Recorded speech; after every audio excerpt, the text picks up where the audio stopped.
Has Doctor Who just sold some of its rights to Netflix or HBO Max? Is this the future? When Billie Piper returns as either the Doctor or not the Doctor or whatever she's supposed to be, how different is the show going to look? Will Russell T Davies still be in charge? And what does Mark Gatiss have to say on this whole matter? Is there a potential new showrunner on the horizon? New Doctor? Well, stick with this video because we're going to currently break down everything that we know about the future of Doctor Who. I mean, Billie Piper and David Tennant were even asked at a very recent Comic-Con, Billie, are you the 16th Doctor? Is this what we just witnessed in the reality war ending? And this is the only reaction they gave.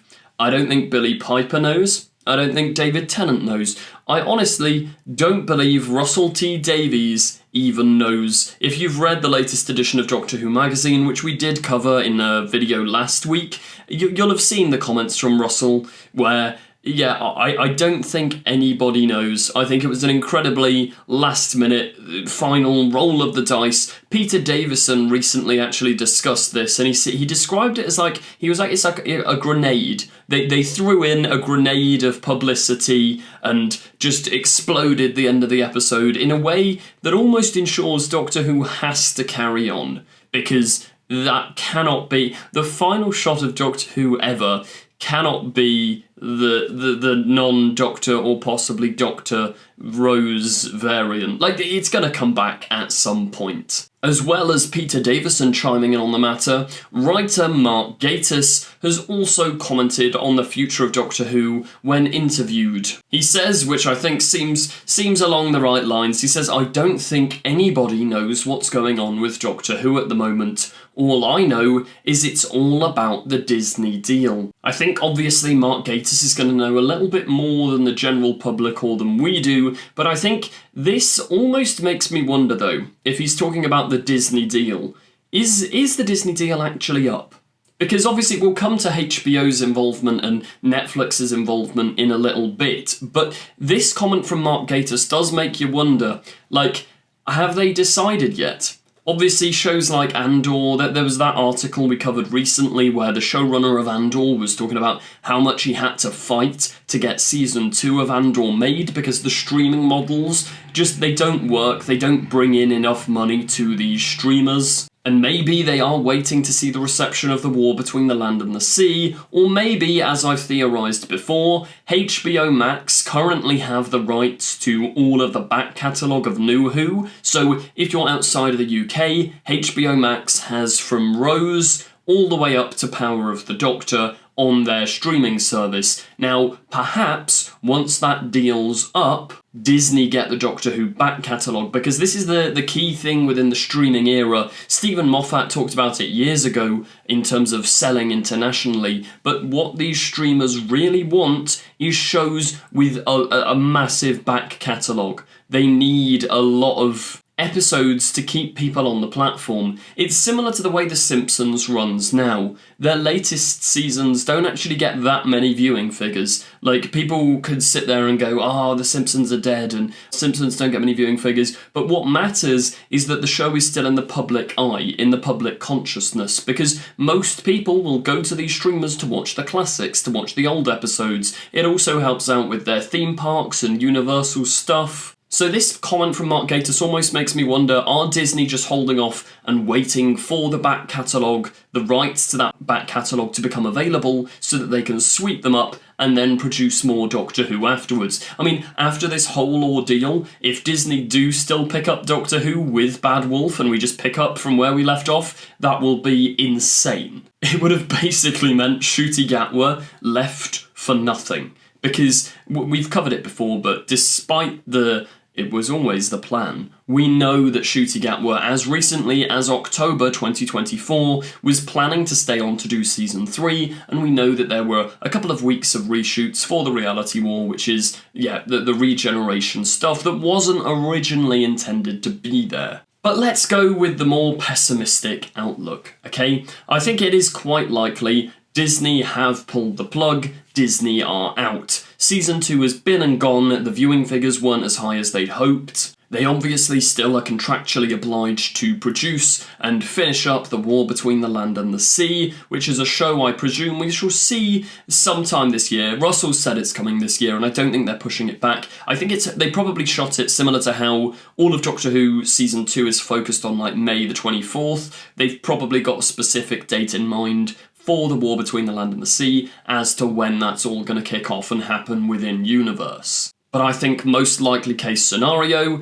this article here is the case. Netflix and HBO Max are currently in talks with the BBC and Bad Wolf to continue Doctor Who and its future, because I think as soon as War Between the Land and the Sea is done, they're going to announce, yeah, we did what we were contractually obliged, we got 2 series plus a spin-off onto Disney+, plus the 60th specials, which, to be fair, is actually quite a lot of content. They got all of that out there, but that's done now. Anyway, let's read and break down this article. Doctor Who. The BBC rumoured to be in talks with Netflix and HBO Max to replace the Disney Plus deal. So Doctor Who does kind of need a streamer in this day and age to survive. The amount of money it takes to make a single episode of Doctor Who and to just compete with other big shows. I mean, Stranger Things is going to come up again in this article because I think the streamers are pushing for a more Stranger Things style with Doctor Who, but we'll get to that when we come to it.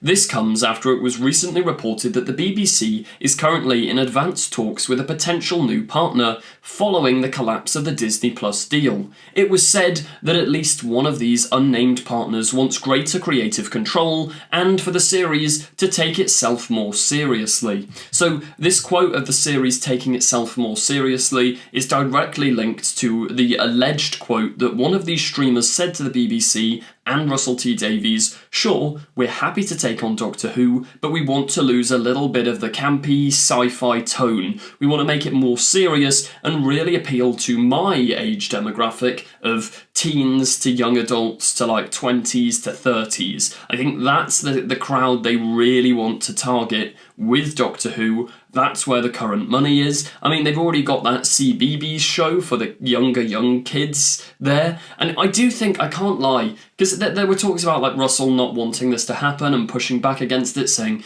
campiness is what made his Doctor Who, which I do understand, but I just think, look at what the world needs right now in terms of TV. Like, it was, Space Babies was too out there, too bonkers. I think there's a very fine mid-ground of both these worlds of campy Doctor Who and serious Stranger Things-esque storytelling. I think the serialised nature is incredibly important in modern TV, and they were starting to do that with Season 2, this whole idea of Belinda needs to get home, really interweaving the episodes together. That's the future Doctor Who needs to take. So you've got these two conflicting sides going on, but the BBC is apparently backing Davies' vision for Doctor Who. He reportedly wants to stick around for at least 3 more seasons, which, once again, this is in keeping with everything the man has said. He's made it abundantly clear since that Imagine documentary. He has big ideas. I was going to say plans, but I think plans is probably a little bit generous. He's got big ideas and big aims of where he wants to go with Doctor Who, and yeah, I don't think he's going anytime soon. The broadcaster needs a major financial partner and could ultimately be swayed by them pushing for new creatives to get involved. Davies is protective of who works on the show, but may find himself with less creative control on that front. So I once again, I see both sides. I understand that Russell is like, I've made Doctor Who a success before, this is my vision, you can't tell me to write something different. But at the same time, I do think a writer's room approach is kind of needed for Doctor Who. I know it's not always that simple because of money and writer's rooms are inherently more expensive than just the showrunner model. But at the same time, if episodes like The Star Beast had a writer's room of different voices and someone in there to go, don't write that line about the something a male presenting Time Lord will never understand. Not because of woke, that's not why I dislike that line, but I dislike that line because it actually just gives cannon fodder to these right-wing reactionaries who can turn around and go, look, Doctor Who said that, like, the line doesn't really make sense, nobody really gets what it was going for, and if you had various voices, I think they'd have probably gone, gone, oh, maybe don't write that, it's a bit bizarre. I mean, Doctor Who Season 2's approach was a lot better. We had Juno Dawson, we had Inua Ellams, both new, creative, and different creative voices coming to Doctor Who, and I think that's the future. Russell loves and knows the show inside out, but keep him as a Kevin Feige sort of figure watching over Doctor Who, looking out for its future, and helping to grow new talent. That's the way forward. In doing so, it would shift its focus to an older teenage audience, not the under 12 demographic. Davies, however, strongly opposes the idea and wishes to continue the same fun, campy, child/family-friendly tone that he sees as the key to Doctor Who's decades-long success. It's a difficult one, because you do want it to appeal to kids as well, but also, I think this is the thing with Stranger Things. Like, I was how old when that came out? Like, year 8, so like 13, when Stranger Things came out, like the first season, and I felt sort of grown up watching it. Obviously it's aimed at like sort of, I think it's a 15, isn't it? But like my sister, who was in primary school, she'd have been like what, 8, 7. She was like very young to be watching Stranger Things, but she watched it and absolutely adored it because it helped, like she felt grown up watching it. She was like, oh, this is a little bit rebellious, this is a little bit cool. Yes, it would scare her, but people want to be scared. Like, that Doctor Who is known for making kids hide behind the sofa, and I think it's why it succeeded for so many years, is because things like the Weeping Angels, things like the Daleks, they are genuinely terrifying to kids. And I think I completely see the streamer's vision, to be honest, of making it darker and scarier, because I think that's actually the way to get younger people on board as well. They don't want to be talked down to. A concept like Space Babies, like the episode itself isn't bad, and I don't think it's a terrible concept, but it doesn't... Kids see that and go, that's for babies. Like, a younger kid, like a 6-year-old would see Space Babies and go, I'm too old for this. They want to feel cool. Give them a Weeping Angel. Give them something that will genuinely terrify them, that makes them feel like they're watching something for grown-ups. It's why Doctor Who as a family show always works. You have the genuinely creepy stuff, which does appeal to adults, while also terrifying the pants off children so that they want to keep watching, and it broadens their imaginations. There's some fantastic quotes from Christopher Eccleston from back in 2005, where he says the reason he came to Doctor Who is because it didn't talk down to kids, and if you give kids good adult writing when they're kids, that's what they'll demand from their TV when they're older. And I can't lie, Chris was bang on the money. As covered in one of my later videos, Russell has actually said in Doctor Who magazine, we don't know what's happening yet, and while everyone works that out, I'll take a pause on this page. That's in his, like, monthly writers column in the Doctor Who magazine. He says as well, hopefully we'll have some news soon. Now, they're obviously not going to be publicising these talks going on behind the scenes, because if there's people saying, oh, we want Russell out, or we want this vision, or Russell doesn't want this vision, there's obviously a lot of different things happening behind the scenes. And they're not going to want to report on every single one, which is why these videos exist. Like, the BBC obviously aren't going to say, today we talked to Netflix, we talked to HBO, we had an argument with Amazon Prime. But let's end in a more optimistic way. I mean, Russell himself said at the start of this series that Doctor Who will never end. There are pathways leading to potential futures, we've still got the mystery of that bright and blazing ending, oh hello, yes indeed, hello Billy. The expectation is that Doctor Who will continue in some form, either with a lower budget or a new partner. Either way, most expect Davies to move on, as it feels like the series is in desperate need of a creative overhaul and a fresh start. Stay tuned for updates. I don't think Russell's going to go, but I do think he shouldn't have sole control of it. As I say, I don't quite know how it works with money-wise, but a writer's room approach where Russell oversees the vision for the series, but you've got a lot of new voices like Inua Ellams coming in and writing for the show. Also, get some of the people from Big Finish to write Doctor Who. They know the show inside out. There's so many fresh voices who know, like, Doctor Who like the back of their hand and dream of doing this stuff, especially Big Finish writers who've actually proven that they can write Doctor Who stories. Train them up to showrun Doctor Who. to write episodes of Doctor Who.